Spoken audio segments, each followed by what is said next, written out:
13.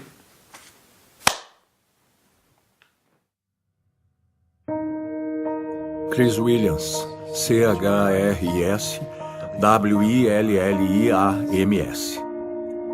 Em 9 de fevereiro de 2007, minha família foi atingida pelo carro dirigido por um adolescente bêbado. Nesse acidente morreram minha mulher, Michelle, que esperava nosso 5º filho, meu 2º filho, Benjamin, e minha única filha, Ana.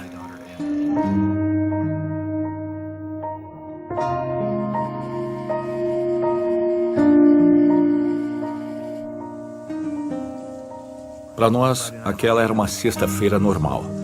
Nos divertimos bastante. Fomos jantar fora. Meu filho mais velho tinha saído com os amigos.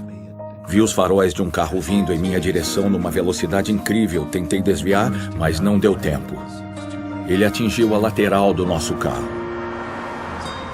Olhei à minha volta e vi minha mulher, vi seu último suspiro e tive vontade de gritar e chamá-la de volta.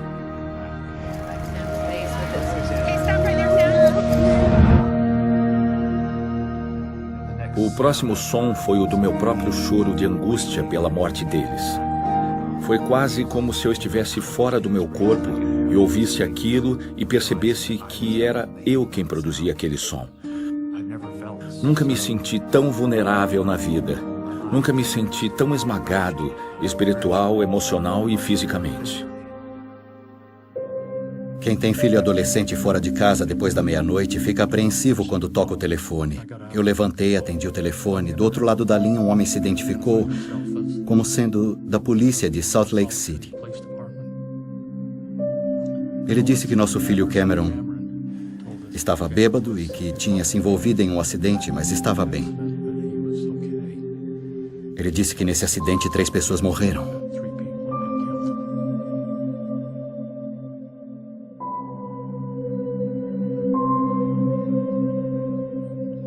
Descobrimos que o Sam foi o único filho sobrevivente. Então fomos para o hospital universitário, onde a família do Chris estava. Mesmo nessa hora em que todos estávamos chorando, e ele, Chris, estava em uma maca com o pescoço imobilizado, uma das primeiras coisas que ele disse foi: "Como está o rapaz que dirigia o outro carro?" Nos primeiros meses depois do acidente, acho que o que senti foi um choque inicial. O choque de ver que uma parte imensa da minha vida tinha desaparecido. É uma situação extremamente difícil a de ajoelhar-se com vontade de falar com o Pai Celestial quando a gente está se sentindo tão sozinho e angustiado. Essa é uma conversa interessante. Ele não tenta fazer a gente se sentir melhor imediatamente. Primeiro ele escuta. Achei que isso ajudou muito. Ele permitia que eu desabafasse a raiva, mas inevitavelmente voltava a ensinar-me as coisas de seu Filho Jesus Cristo. Quando eu ficava com raiva ou sentia-me muito sozinho, não canalizava isso para o causador do acidente. Canalizava para o Salvador. Quando olhei pela janela do carro, vi o carro que nos atingira virado. Eu ainda não sabia nem compreendia o que tinha acontecido, nem quem fizera isso conosco, nem qual era a situação.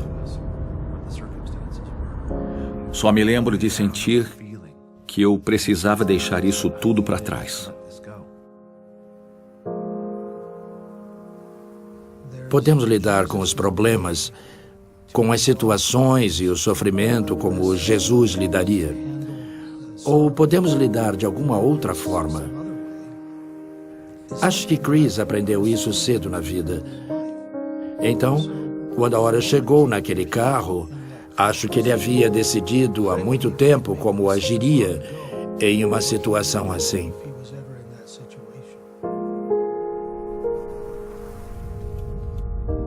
Há mais ou menos um ano, o Chris e o Cameron se conheceram e conversaram pela primeira vez.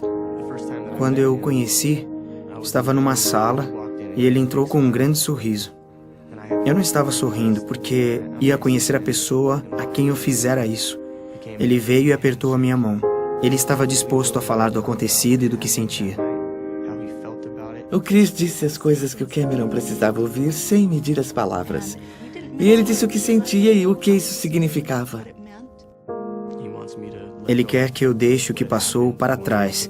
Quer que eu escolha uma data e esqueça o acontecido e siga em frente.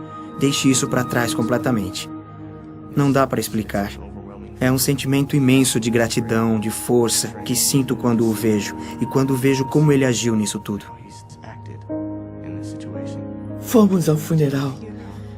E depois um de nossos vizinhos, que também esteve presente, veio para mim e perguntou: "Você já leu o artigo sobre o Chris?" O artigo era sobre o perdão. Uma emoção intensa me dominou. Foi como se uma torrente lavasse o desespero da minha alma. Saber que havia alguém capaz de perdoar assim foi uma experiência libertadora. A de saber que ele era capaz de reagir assim.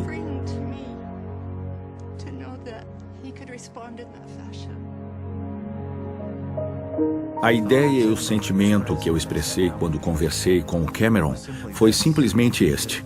Se ele aprendeu alguma coisa com tudo o que ouviu a meu respeito depois do acidente, isso foi obra do Salvador, agindo por meu intermédio. Só o que fiz foi deixar-me servir de instrumento através do qual o Espírito, o exemplo, o conhecimento, a inteligência e a luz do Salvador pudessem brilhar. A verdade é que só o que tive de fazer foi não atrapalhar. Quero que ele entenda que eu tive muito pouco a ver com as coisas boas que vieram de tudo isso. Passou a ser ainda mais importante para mim o fato de que ele me perdoou. Sei que ele me perdoou porque conhece a Cristo, tem um testemunho dele e tem um relacionamento com ele.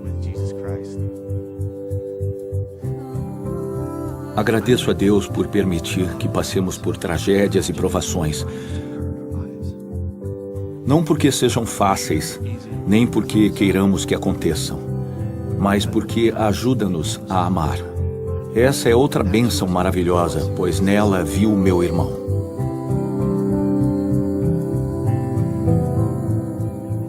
Foi para conhecer o homem de dores, experimentado em sofrimentos, como eu conheço, que estou aqui. Foi dificílimo aprender essas lições da forma que aprendi. Mas essas crises de tristeza sempre acabaram com a certeza e a esperança de que um dia eu venha vê-lo como ele é. Um dia, com sorte, serei como ele é. Um dia, voltarei a estar com minha mulher e com o restante da minha família. É isso que me sustém.